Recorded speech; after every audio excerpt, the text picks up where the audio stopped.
ഇന്നത്തെ നമ്മുടെ class surface കെമിസ്ട്രിയിലെ last ടോപ്പിക്കാണ് ഇന്നത്തെ ക്ലാസ്സിൽ. കഴിഞ്ഞ ക്ലാസ് നമ്മൾ എന്തായിരുന്നു പറഞ്ഞത്? കൊളോയിഡ്സിന്റെ പ്രോപ്പർട്ടീസിനെ കുറിച്ച്. എന്തൊക്കെ പ്രോപ്പർട്ടി പറഞ്ഞു? Internal effect, Brownian movement, electrophoresis ഒക്കെ പറഞ്ഞു. അത് ലാസ്റ്റ് നമ്മൾ കൊയാഗുലേഷനിലെത്തി അല്ലേ? എന്തായിരുന്നു കൊയാഗുലേഷൻ എന്ന് പറഞ്ഞാല്? കൊളോയിഡൽ പാർട്ടിക്കിൾ സെറ്റിൽ ഡൗൺ ചെയ്യുന്നതിനാണ് കൊയാഗുലേഷൻ എന്ന് പറയുന്നത്. എങ്ങനെയൊക്കെ കൊയാഗുലേഷൻ നടത്താം എന്ന് നമ്മൾ കണ്ടു. എങ്ങനെയൊക്കെയായിരുന്നു? കൊളോയിഡിനെ ബോയിൽ ചെയ്തിട്ട് ഇലക്ട്രോഫോറസിസ് വഴി, പ്രൊലോങ്ഡ് ഡയാലിസിസ് വഴി, പിന്നെ മ്യൂച്വൽ കൊയാഗുലേഷൻ, ഓപ്പോസിറ്റ് ചാർജുള്ള രണ്ട് കൊളോയിഡ്സിനെ തമ്മിൽ മിക്സ് ചെയ്താലും കൊയാഗുലേഷൻ നടത്താം. പിന്നെന്തായിരുന്നു പറഞ്ഞത്? ഒരു ഇലക്ട്രോലൈറ്റ് ആഡ് ചെയ്യുന്ന വഴി നമുക്ക് കൊയാഗുലേഷൻ നടത്താമെന്ന് പറഞ്ഞു. ഇപ്പൊ നോക്കിയാട്ടെ, ഏതെങ്കിലും ഒരു കൊളോയിഡിന്റെ കൊയാഗുലേഷൻ നടത്താൻ വേണ്ടി നമ്മൾ ഒരു ഇലക്ട്രോലൈറ്റ് എടുക്കുന്നു. അത് ഒന്നുകിൽ NaCl ആകാം, അല്ലെങ്കിൽ കാൽഷ്യം ക്ലോറൈഡ് ആകാം, അതല്ലെങ്കിൽ അലുമിനിയം ക്ലോറൈഡ്. വേറെ ഉണ്ട് ഇലക്ട്രോലൈറ്റ്സ്. നമ്മളിപ്പോ എക്സാമ്പിൾ ആയിട്ട് എടുക്കും. ഇത് മൂന്നിൽ ഏതെങ്കിലും ഒരു ഇലക്ട്രോലൈറ്റ് എടുത്തിട്ട് കൊയാഗുലേഷൻ നടത്തുന്നു. അവിടെ നോക്കിയാട്ടെ, ഇവിടെ കൊയാഗുലേഷന് കാരണമാണ് Na+ അയോൺ, ഇവിടെ Ca2+ അയോൺ, ഇവിടെ Al3+ അയോൺ. ഈ അയോണുകൾ കൊയാഗുലേഷന് കാരണമാകും. ഇനി ഇതിൽ ഏത് അയോണിനായിരിക്കും കൊയാഗുലേഷൻ നടത്താനുള്ള എബിലിറ്റി കൂടുതൽ, അല്ലെങ്കിൽ ഏത് അയോൺ ഉപയോഗിക്കുമ്പോഴായിരിക്കും കൊയാഗുലേഷൻ പെട്ടെന്ന് നടക്കുന്നത്? ഏത് അയോൺ ഉപയോഗിക്കുമ്പോഴായിരിക്കും? ഇവിടുത്തെ കൊയാഗുലേറ്റിംഗ് പവർ കൂടുതൽ Al3+നായിരിക്കും. ഇങ്ങനെയായിരിക്കും അതിൻ്റെ ഓർഡർ. Al3+നാണ് കൊയാഗുലേറ്റിംഗ് പവർ ഏറ്റവും കൂടുതൽ വരുന്നത്. ഇനിയിപ്പോൾ നമ്മൾ 3 കാറ്റോൺസിന്റെ കാര്യമാണ് പറഞ്ഞത്. അതിൽ Al3+ ഏറ്റവും കൂടുതൽ കൊയാഗുലേറ്റിംഗ് പവർ ഉണ്ടെന്ന്. ഇനി നമുക്ക് 3 ആനിയോൺസ് കൺസിഡർ ചെയ്യാം. ഇപ്പോൾ എക്സാമ്പിൾ ആണെങ്കിൽ Cl-, SO4 2-, പിന്നെ ഏതാ PO4 3-. ഇങ്ങനെ 3 ആനിയോൺസ് കൺസിഡർ ചെയ്യുന്നു. ഈ 3 ആനിയോൺസിൽ കൊയാഗുലേറ്റിംഗ് പവർ ഏറ്റവും കൂടുതൽ, അല്ലെങ്കിൽ പെട്ടെന്ന് കൊയാഗുലേഷൻ നടത്താൻ കഴിവുള്ളത് ഏത് അയോണിനായിരിക്കും? അല്ലെങ്കിൽ ഇതിന്റെ ഓർഡർ എങ്ങനെയായിരിക്കും? ഇങ്ങനെയാണ് കൊയാഗുലേറ്റിംഗ് പവറിന്റെ ഓർഡർ. ഇങ്ങനെ വരും. PO4 3-നായിരിക്കും ഏറ്റവും കൂടുതൽ കൊയാഗുലേറ്റിംഗ് പവർ. അപ്പൊ ഇവിടെ രണ്ടിടത്തും നോക്കിയാട്ടെ, എങ്ങനെയാ കൊയാഗുലേറ്റിംഗ് പവർ വ്യത്യാസപ്പെട്ടിരിക്കുന്നത്? അയോണിന്റെ ഇവിടെ Na+, ഇവിടെ Ca2+, Al3+, Cl-, SO4 2-, PO4 3-. അപ്പൊ നമുക്ക് എന്ത് പ്രത്യേകത ഇവിടെ നോട്ട് ചെയ്യാൻ പറ്റും? അയോണിന്റെ എന്ത് കൂടുന്തോറും, ചാർജ് കൂടുന്തോറും അല്ലേ കൊയാഗുലേറ്റിംഗ് പവറും കൂടിക്കൊണ്ടിരിക്കും. Greater the charge on coagulating ion, ഇതാണ് കൊയാഗുലേറ്റിംഗ് അയോൺ. ഇതൊക്കെ എന്നുവെച്ചാൽ കൊയാഗുലേഷന് കാരണമാകുന്ന അയോൺ, അതിനെ കൊയാഗുലേറ്റിംഗ് അയോൺ എന്ന് പറയാം. ഈ കൊയാഗുലേറ്റിംഗ് അയോണിലുള്ള ചാർജ് കൂടുന്തോറും കൊയാഗുലേറ്റിംഗ് പവറും കൂടിക്കൊണ്ടിരിക്കും. ഇതാണ് ഹാർഡി-ഷുൻസ് റൂൾ.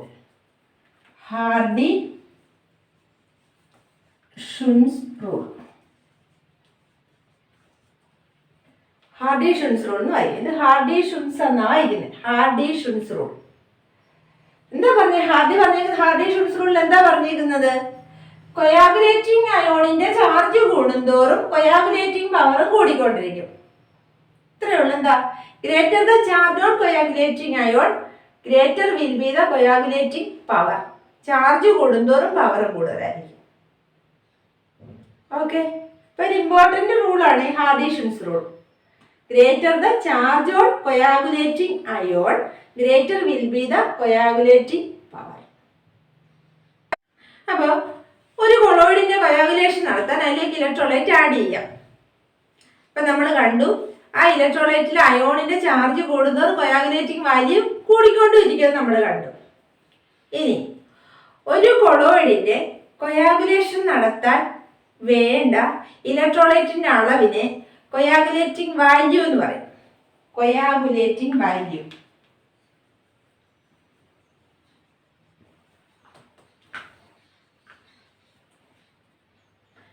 കൊയാഗുലേറ്റിംഗ് വാല്യൂ എന്ന് പറഞ്ഞാൽ the minimum concentration of an electrolyte. ഇപ്പൊ ഇലക്ട്രോലൈറ്റ് ആഡ് ചെയ്താണ് നമ്മൾ കൊയാഗുലേഷൻ നടത്തുന്നതെന്ന് പറഞ്ഞു. ഒരു മെത്തേഡ്, കൊയാഗുലേഷൻ ഒരു മെത്തേഡാണ് ഇലക്ട്രോലൈറ്റ് ആഡ് ചെയ്യുന്നത്. അപ്പൊ ആഡ് ചെയ്യുന്ന ഇലക്ട്രോലൈറ്റിന്റെ മിനിമം കോൺസെൻട്രേഷൻ, ഏറ്റവും മിനിമമായ അളവ്, ഏറ്റവും മിനിമത്തിൽ എത്ര അളവ് ചേർത്താൻ പറ്റും എന്നുള്ളത്. The minimum concentration of an electrolyte in millimoles per litre. ആ കോൺസെൻട്രേഷൻ നമ്മൾ പറയുന്നത് മില്ലിമോൾസ് പെർ ലിറ്ററിലാണ് പറയുന്നത്. മില്ലിമോൾസ് പെർ ലിറ്റർ, അതായത് 1 ലിറ്റർ കൊളോയിഡിന് എത്ര മില്ലിമോൾസ് ഇലക്ട്രോലൈറ്റ് വേണം. ഇവിടെ കിട്ടിയോ? 1 ലിറ്റർ കൊളോയിഡിന് എത്ര മില്ലിമോൾസ്, ഇത് ഇതിന്റെ ഇലക്ട്രോലൈറ്റിന്റെ അളവാണ്. ഇലക്ട്രോലൈറ്റിന്റെ അളവ് ഇതാണെങ്കിലോ കൊളോയിഡിന്റെ 1 ലിറ്റർ കൊളോയിഡ്. അപ്പൊ 1 ലിറ്റർ കൊളോയിഡിന് എത്ര മില്ലിമോൾസ് ഇലക്ട്രോലൈറ്റ് വേണം?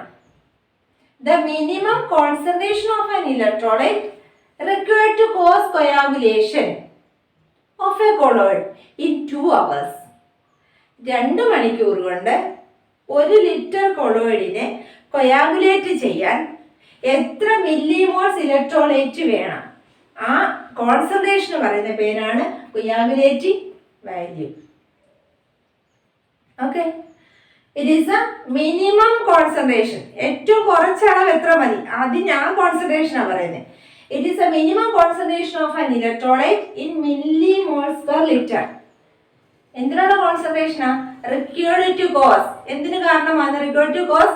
കൊയാഗുലേഷൻ. ആരുടെ കൊയാഗുലേഷൻ? Of a colloid. എത്ര സമയം കൊണ്ട്? In 2 hours. It is a minimum concentration of electrolyte in millimoles per liter required to cause coagulation of a colloid in 2 hours. അതിനെയാണ് coagulating value എന്ന് പറയുന്നത്. ഇനി ഈ കൊയാഗുലേറ്റിംഗ് വാല്യൂ കുറവാണെങ്കിൽ കൊയാഗുലേഷൻ പവർ എങ്ങനെയായിരിക്കും? എത്ര കുറച്ച് കൊളോയിഡ് മതിയാകുമോ കൊയാഗുലേഷൻ നടത്താൻ, ആ അളവിനെയാണ് നമ്മൾ കൊയാഗുലേറ്റിംഗ് വാല്യൂ എന്ന് പറയുന്നത്. അപ്പൊ കൊയാഗുലേറ്റിംഗ് വാല്യൂ ചെറുതാണെങ്കിൽ കൊയാഗുലേറ്റിംഗ് പവറോ കൂടുതലായിരിക്കും, അല്ലേ? അതായത് smaller the coagulating value, greater will be the coagulating power. Coagulating value കുറഞ്ഞിരിക്കും തോറും കുറച്ച് ഇലക്ട്രോലൈറ്റ് മതി എന്നല്ല അതിന്റെ അർത്ഥം. കൊയാഗുലേറ്റിംഗ് വാല്യൂ കുറവാണെങ്കിലേ ഇലക്ട്രോലൈറ്റ് കുറച്ചിടുമ്പോൾ തന്നെ കൊയാഗുലേഷൻ നടക്കുന്നല്ലേ അർത്ഥം. അപ്പൊ അതിന്റെ കൊയാഗുലേറ്റിംഗ് പവറോ കൂടുതലായിരിക്കും. അപ്പൊ നമുക്ക് ജനറലൈസ് ചെയ്ത് എങ്ങനെ പറയാം? എന്താ, smaller the coagulating value, greater will be the coagulating power. അപ്പൊ കൊയാഗുലേഷൻ ആണെന്ന് നിങ്ങൾക്ക് കാര്യങ്ങളെല്ലാം ഓർത്ത് വെച്ചേക്കണം. എന്താണ് കൊയാഗുലേഷൻ, കൊയാഗുലേഷൻ നടത്താനുള്ള മെത്തേഡ്സ് ഏതൊക്കെ, പിന്നെ ഹാർഡി-ഷിംസ് റൂൾ, കൊയാഗുലേറ്റിംഗ് വാല്യൂ. നമ്മൾ തുടക്കത്തിൽ കൊളോയിഡ്സിന്റെ ക്ലാസിഫിക്കേഷൻ പറഞ്ഞപ്പോൾ classification based on interaction between dispersed phase and dispersion medium കൊളോയിഡ്സിനെ രണ്ടായി ക്ലാസിഫൈ ചെയ്യുന്നു കണ്ടു. ഏതൊക്കെയായിരുന്നു? Lyophilic കൊളോയിഡ്സും lyophobic കൊളോയിഡ്സും. സ്റ്റെബിലിറ്റിയുടെ കാര്യത്തിൽ ഇതെങ്ങനെയായിരുന്നു വ്യത്യാസപ്പെട്ടിരിക്കുന്നത്? ലയോഫിലിക് കൊളോയിഡ്സ് സ്റ്റേബിൾ ആണെന്നും ലയോഫോബിക് കൊളോയിഡ്സ് അൺസ്റ്റേബിൾ ആണെന്നും നമ്മൾ കണ്ടു. അപ്പൊ ലയോഫോബിക് കൊളോയിഡ്സ് അൺസ്റ്റേബിൾ ആണ്, അതുകൊണ്ട് തന്നെ അവർക്കൊരു സ്റ്റെബിലൈസിങ് ഏജന്റ് ആവശ്യമാണെന്ന് നമ്മൾ അവിടെ പഠിച്ചു, അല്ലേ? അപ്പൊ സാധാരണയായിട്ട് ലയോഫോബിക് കൊളോയിഡിനെ സ്റ്റെബിലൈസ് ചെയ്യാൻ വേണ്ടി അല്ലെ പ്രൊട്ടക്ട് ചെയ്യാൻ വേണ്ടിയിട്ട് നമുക്കൊരു ലയോഫിലിക് കൊളോയിഡ് ആഡ് ചെയ്യാൻ പറ്റും. എന്തുകൊണ്ടാ? അത് സ്റ്റേബിൾ ആയതുകൊണ്ട്. അപ്പൊ ലയോഫോബിക് കൊളോയിഡിനെ പ്രൊട്ടക്ട് ചെയ്യാൻ വേണ്ടി ആഡ് ചെയ്യുന്ന ലയോഫിലിക് കൊളോയിഡിനെ പ്രൊട്ടക്റ്റീവ് കൊളോയിഡ്സ് എന്ന് പറയും. Protective colloids.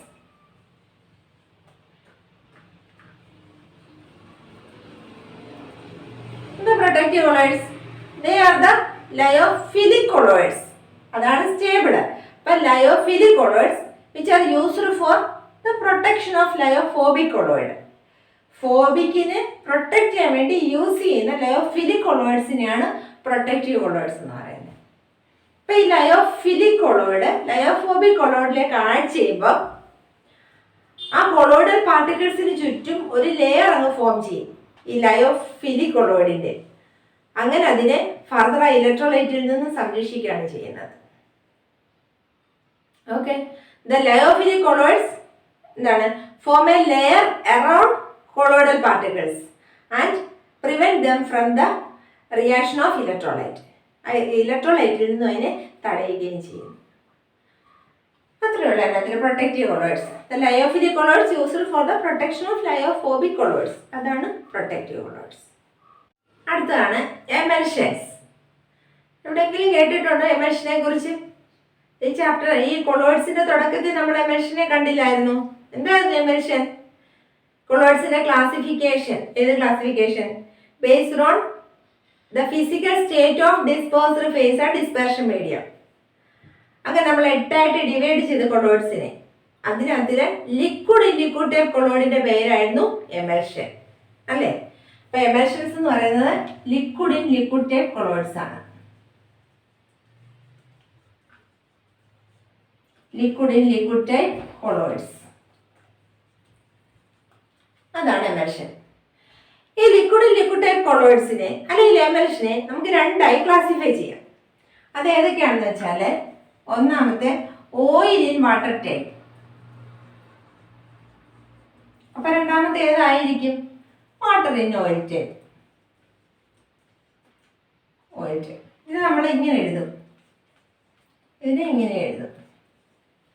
Oil in water ടൈപ്പും വാട്ടർ ഇൻ ഓയിൽ ടൈപ്പും. ഇതിനകത്തില് ഓയിൽ ഇൻ വാട്ടർ ടൈപ്പിന് എക്സാമ്പിൾ ആണ് മിൽക്ക്, വാനിഷിംഗ് ക്രീം ഒക്കെ.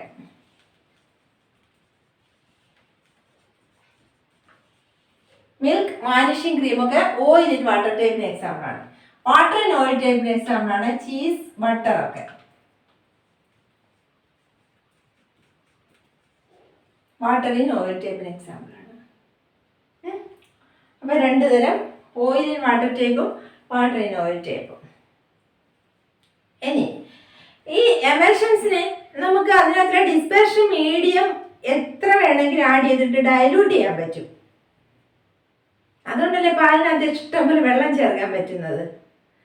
പാല് എന്ന് പറഞ്ഞ മിൽക്ക് എന്ന് പറഞ്ഞതാണ് ഓയിൽ ഇൻ വാട്ടർ ടൈപ്പാ. അപ്പൊ അതിന്റെ ഡിസ്പെർഷൻ മീഡിയം ഏതാ? വാട്ടർ. അപ്പൊ വാട്ടർ എത്ര വേണമെങ്കിലും ചേർത്തിട്ട് പാലിനെ നമുക്ക് ഡയലൂട്ട് ചെയ്യാൻ സാധിക്കും. കേടൊന്നും വരത്തില്ല, ഒന്നും പ്രശ്നം വരത്തില്ല.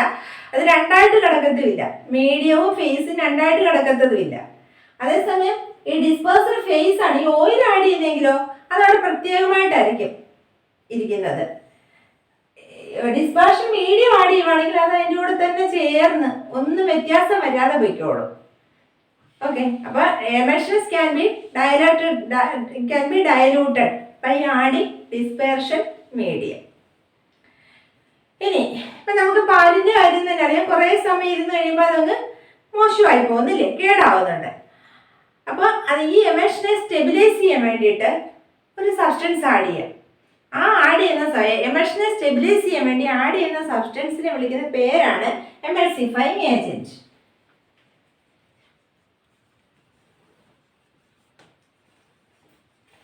Emulsifying agent, the substance used for stabilizing emulsion.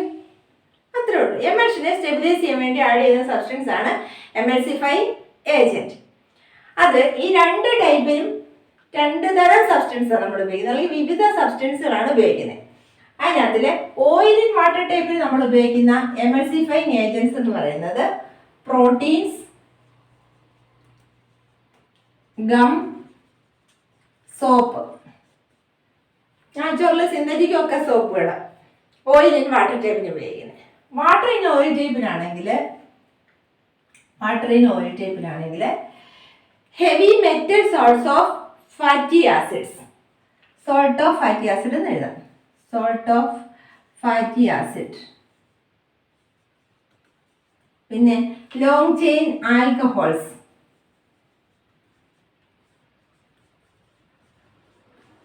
And lamp black.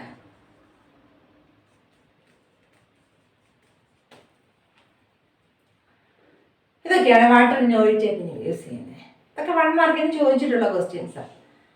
ഇപ്പം എന്തൊക്കെയാണ് നമ്മൾ പറഞ്ഞേ? ഇത്രയുള്ള എമൽഷനകത്തുനിന്ന്.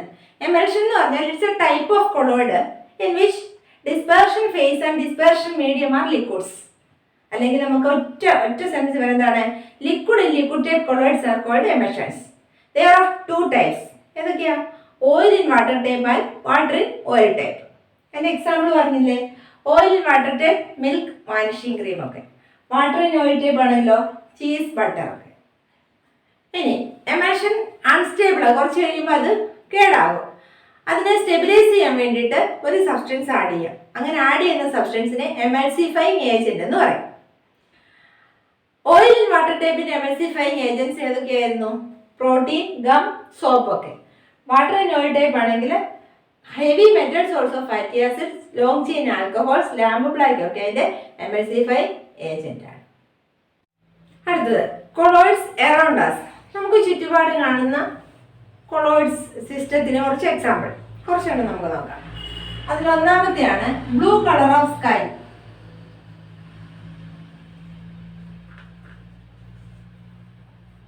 ആകാശ നീലിമയ്ക്ക് കാരണം എന്താണ്?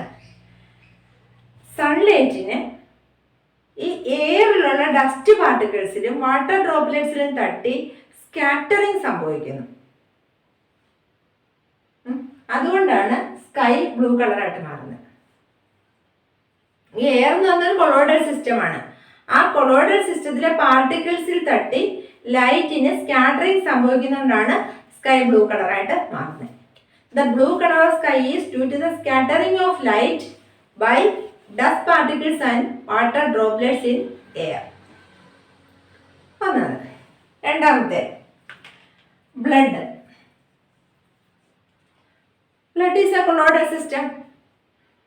ബ്ലഡിനകത്തിൽ ആ പാർട്ടിക്കിൾസ് ഒക്കെ ഇതിനകത്തിൽ എന്താണ് ബ്ലഡ് ഫ്ലൂയിഡിനകത്തിൽ സസ്പെൻഡ് ചെയ്ത് കിടക്കുകയാണ്. അപ്പോൾ ബ്ലഡ് എന്ന് പറഞ്ഞൊരു കൊളോയിഡൽ സിസ്റ്റമാണ്. ഇപ്പോ ഒരു മുറിവുണ്ടാകുമ്പോൾ അവിടെയൊക്കെ ആലം അല്ലെങ്കിൽ ഫെറിക് ക്ലോറൈഡ്, ആലം ഒരു കെമിക്കലാണ്, അല്ലെങ്കിൽ ഫെറിക് ക്ലോറൈഡ് ഒക്കെ അപ്ലൈ ചെയ്യാറുണ്ട് ഒരു മുറിവിലേക്ക്. എന്തിനു വേണ്ടിയാണ്? To cause coagulation of blood. ആ മുറിവിലൂടെ അങ്ങനെ രക്തം പോയിട്ട് ബ്ലീഡിങ് തടയാൻ വേണ്ടിയിട്ട്, രക്തം അങ്ങനെ പോകാതെ ബ്ലീഡിങ് തടയുന്നതിന് വേണ്ടിയിട്ടാണ് ഫെറിക് ക്ലോറൈഡ് അല്ലെങ്കിൽ ആലം അപ്ലൈ ചെയ്യുന്നത്. എന്ത് സംഭവിക്കും അവിടെ? ആലമോ അല്ലെങ്കിൽ ഫെറിക് ക്ലോറൈഡ് ആഡ് ചെയ്യുന്ന സമയത്ത് ബ്ലഡ് പാർട്ടിക്കിൾസിന് കൊയാഗുലേഷൻ നടക്കും. അപ്പൊ അതവിടെ ക്ലോട്ട് ചെയ്യും, ബ്ലഡ് അങ്ങ് ക്ലോട്ട് ചെയ്യും, ഫർദർ ബ്ലീഡിങ് സംഭവിക്കത്തില്ല.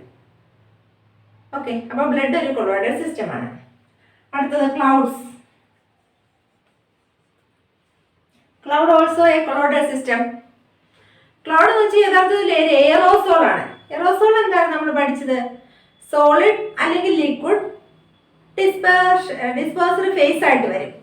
എയർ ആണ് അവിടുത്തെ dispersion medium. Solid or liquid in air അല്ലെങ്കിൽ ഗ്യാസ്, അതാണ് എന്താ എയറോസോൾ എന്ന് പറയുന്നത്. അപ്പൊ ക്ലൗഡ് ഒരു എയറോസോൾ ആണ്. എയറോസോൾ നമ്മളെ ക്ലാസിഫിക്കേഷൻ പഠിച്ചതല്ലേ? ഡിസ്പേഴ്സ്ഡ് ഫേസ് സോളിഡ് അല്ലെങ്കിൽ ലിക്വിഡ് ആകാം, ഡിസ്പെർഷൻ മീഡിയം ഗ്യാസും ആണ്. അങ്ങനെയുള്ള കൊളോയിഡൽ സിസ്റ്റമാണ് എയറോസോൾ. ക്ലൗഡ് എയറോസോളിന്റെ എക്സാമ്പിൾ ആണ്. ഓക്കെ, ഇനി നമ്മൾ പഠിച്ചല്ലോ ഏതൊരു കൊളോയിഡൽ സിസ്റ്റത്തിനും ഒരു ചാർജ് ഉണ്ടായിരിക്കും. അപ്പൊ ക്ലൗഡ് ഒരു കൊളോയിഡൽ സിസ്റ്റം ആയതുകൊണ്ട് തന്നെ അതിന് ചാർജ് ഉണ്ടായിരിക്കും. ഇനി ഇതിന്റെ ചാർജ് നമ്മൾ ന്യൂട്രലൈസ് ചെയ്യുവാണെങ്കിൽ, ചാർജ് നിർവീര്യമാക്കുവാണെങ്കിൽ എന്ത് സംഭവിക്കും? ഈ കൊളോയിഡിന് കൊയാഗുലേഷൻ നടക്കും. അല്ലെങ്കിൽ നമുക്ക് എന്താ പറയാം, ഈ ക്ലൗഡ്സിലെ പാർട്ടിക്കിൾസ് എന്താ കൊയാഗുലേഷൻ നടക്കുകയും ക്ലൗഡ് അങ്ങ് കണ്ടൻസ് ചെയ്യുകയും എന്താ ചേഞ്ച് ഇൻ ടു റെയിൻ, അത് മഴയായി പെയ്യുകയും ചെയ്യും. അങ്ങനെയാണ് ഈ ആർട്ടിഫിഷ്യൽ റെയിനിങ് ഒക്കെ നടത്തുന്നത്. സിനിമയിലൊക്കെ കണ്ടിട്ടില്ലേ ആർട്ടിഫിഷ്യൽ റെയിനിങ്? അത് നടത്തുന്ന പറഞ്ഞാൽ ഇലക്ട്രിഫൈഡ് സാൻഡ് ക്ലൗഡിലേക്ക് വിതറുകയാണ് ചെയ്യുന്നത് by spraying electrified sand on cloud. അങ്ങനെ ഇലക്ട്രിഫൈഡ് സാൻഡ് എന്ന് പറയുമ്പോൾ അതിനൊരു ചാർജ് ഉണ്ടായിരിക്കുമല്ലോ. ക്ലൗഡിന്റെ ചാർജ് ഏതാണോ അതിന്റെ ഓപ്പോസിറ്റ് ചാർജ് ആയിരിക്കും സാൻഡിനുണ്ടായിരിക്കുന്നത്. അപ്പൊ ഈ സാൻഡ് അതിലോട്ട് വിതറുമ്പോൾ ഈ ക്ലൗഡിന്റെ ചാർജ് നഷ്ടപ്പെടുകയും അത് കണ്ടൻസ് ചെയ്യുകയും ചെയ്യും. അങ്ങനെ അത് മഴയായി പെയ്യുകയാണ്. അപ്പൊ ക്ലൗഡ് ഒരു കൊളോയിഡൽ സിസ്റ്റമാണ്. അതിന്റെ കൊയാഗുലേഷൻ എക്സാമ്പിൾ ആണ് ഈ ആർട്ടിഫിഷ്യൽ റെയിനിങ്. ഓക്കെ, ഇനി അടുത്താണ് ഡെൽറ്റ, ഫോർമേഷൻ ഓഫ് ഡെൽറ്റ.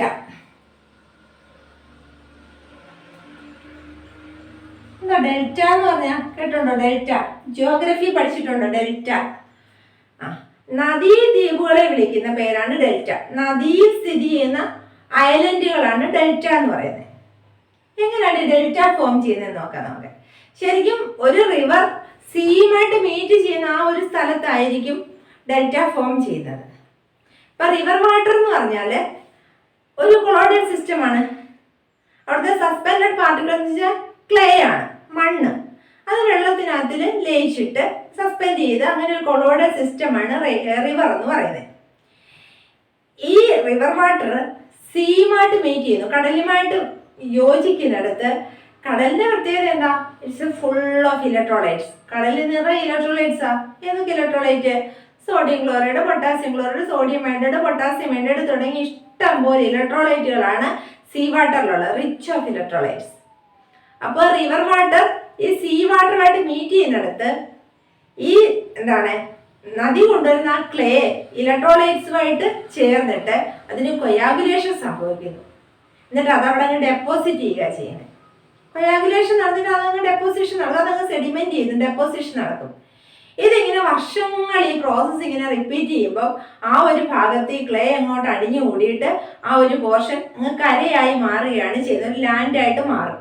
അങ്ങനെയാണ് ഡെൽറ്റാസ് ഫോം ചെയ്യുന്നത്. Okay, river water is a colloidal system.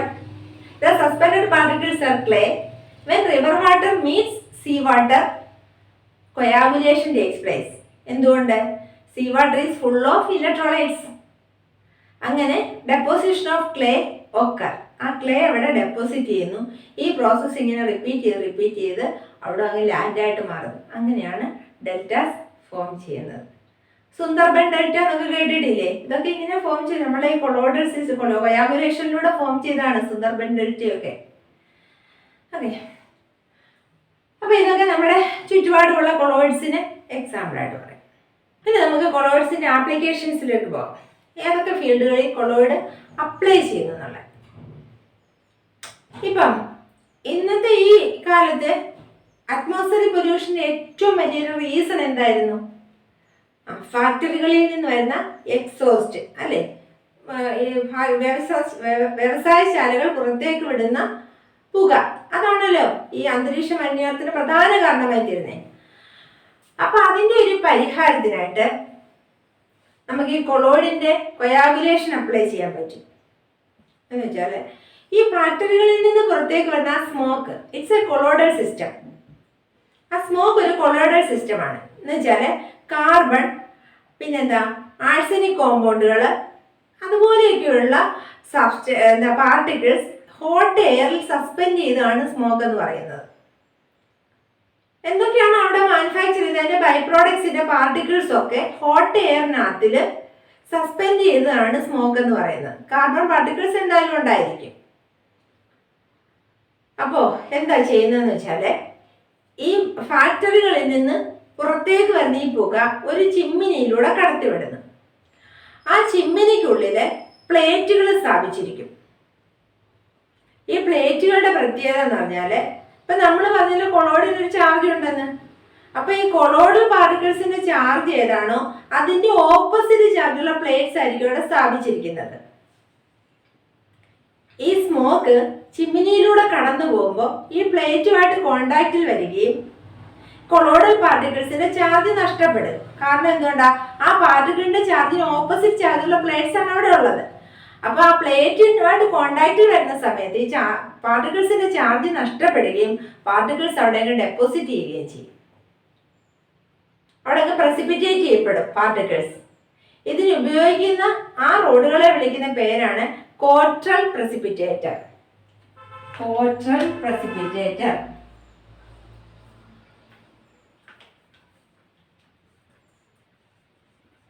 Cottrell precipitator എന്ന് പറയും.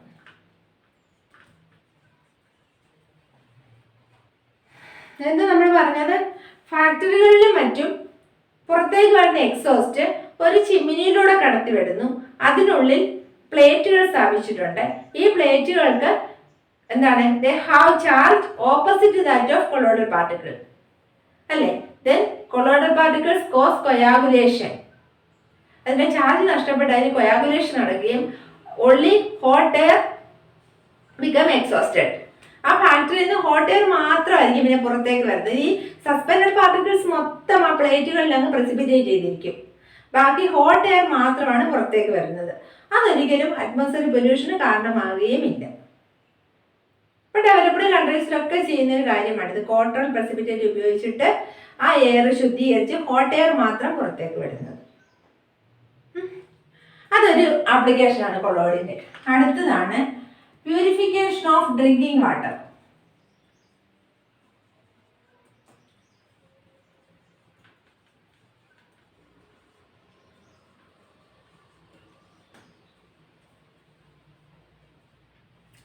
കുടിവെള്ള ശുദ്ധീകരണം. ഇത് ശരിക്കും നമ്മുടെ ഈ കുട്ടനാടൻ പ്രദേശങ്ങളിലും ഒക്കെ പണ്ട് മുതലേ ചെയ്തു വരുന്നൊരു കാര്യമാണ് പറയാൻ പോകുന്നത്. അതായത് അവിടെയൊക്കെ ആണെങ്കിൽ ആ തോട്ടിലെ വെള്ളം തന്നെയായിരുന്നു പണ്ടൊക്കെ കുടിവെള്ളത്തിന് വേണ്ടിയിട്ട് അവർ ഉപയോഗിച്ചിരുന്നത്.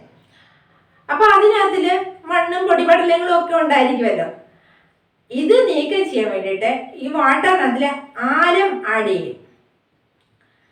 ആരം ആഡ് ചെയ്യുന്ന സമയത്ത് ഈ വാട്ടറിനകത്തിലെ സസ്പെൻഡഡ് പാർട്ടിക്കിൾസ് പൊടിപടലങ്ങളും എല്ലാം തന്നെ അതിനെല്ലാത്തിനും കൊയാഗുലേഷൻ സംഭവിക്കുകയും അതങ്ങ് സെഡിമെന്റ് ചെയ്യുകയും ചെയ്യും. ഡെപ്പോസിറ്റ് അടിഞ്ഞു കൂടും. അപ്പൊ പിന്നെ തെളിഞ്ഞ വെള്ളം മാത്രം മുകളിൽ വരികയും അത് നമുക്ക് സെപ്പറേറ്റ് ചെയ്യുകയും ചെയ്യും. ഇപ്പൊ വാട്ടർ പ്യൂരിഫിക്കേഷൻ വേണ്ടിയിട്ട് ആലം ആഡ് ചെയ്യും. ആലം ആഡ് ചെയ്യുന്ന സമയത്ത് സസ്പെൻഡഡ് പാർട്ടിക്കിൾസ് ഗെറ്റ് കൊയാഗുലേറ്റഡ്. അങ്ങനെ വാട്ടർ പ്യൂരിഫൈ ചെയ്യാൻ സാധിക്കും. അടുത്തതാണ് colloidal medicines.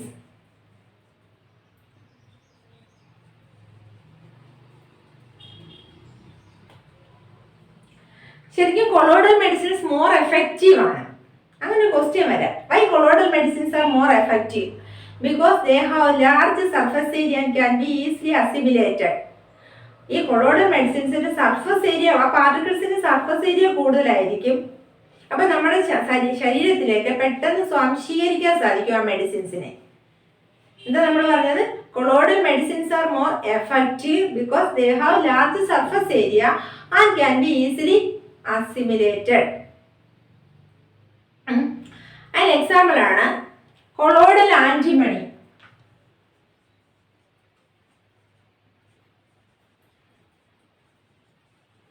Is used for the treatment of kala azar. ഈ ഒരു ഡിസീസിന്റെ ട്രീറ്റ്മെന്റ് വേണ്ടിയിട്ട് കൊളോയിഡൽ ആന്റിമണി യൂസ് ചെയ്യും. കലാസർ എന്ന് പറയുന്ന ഡിസീസിന്റെ ട്രീറ്റ്മെന്റ് വേണ്ടിയിട്ട് കൊളോയിഡൽ ആന്റിമണി യൂസ് ചെയ്യും. ആന്റിമണി. അതുപോലെ തന്നെ അയ്യടെ കണ്ണിന്റെ ഒരു മെഡിസിൻ ആണ് ആർഗിറോൾ. അതൊരു സിൽവർ സോൾ ആണ്. ഒരു സിൽവറിന്റെ സോളായ ആർഗിറോൾ ഒരു നമ്മുടെ കണ്ണിന് ഉപയോഗിക്കുന്ന ഒരു മെഡിസിൻ ആണ്. ഇതൊക്കെ കൊളോയിഡൽ മെഡിസിൻസ് എക്സാമ്പിൾ മാത്രമാണ്. ഇനി ആപ്ലിക്കേഷൻ അതിൽ അടുത്ത ഒരെണ്ണമാണ് ടാനിങ്.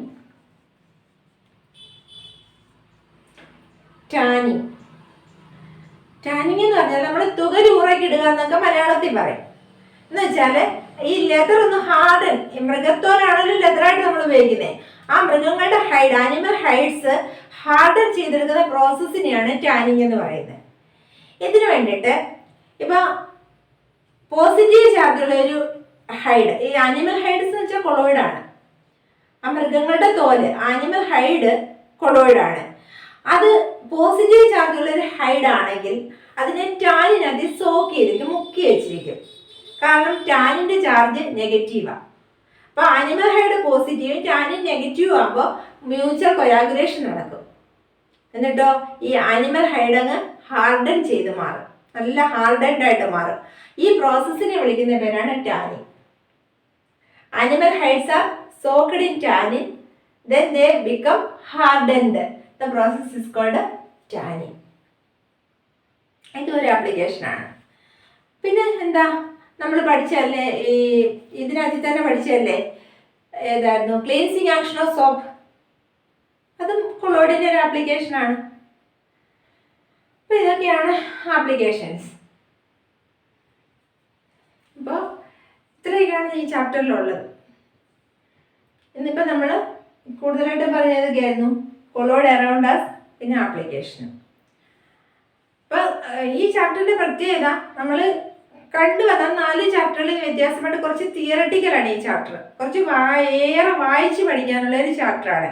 മറ്റേത് 4 ചാപ്റ്ററുകളിലും കുറച്ച് ഇക്വേഷൻസും അതിൻ്റെ ന്യൂമറിക്കൽസും ഒക്കെ ആയിട്ട് കുറേ കാര്യങ്ങളുണ്ട്. അപ്പോൾ ഇക്വേഷൻ ഡെറിവേഷനും പ്രോബ്ലം ചെയ്യുന്നതും ഒക്കെ ആയിട്ടുണ്ട്.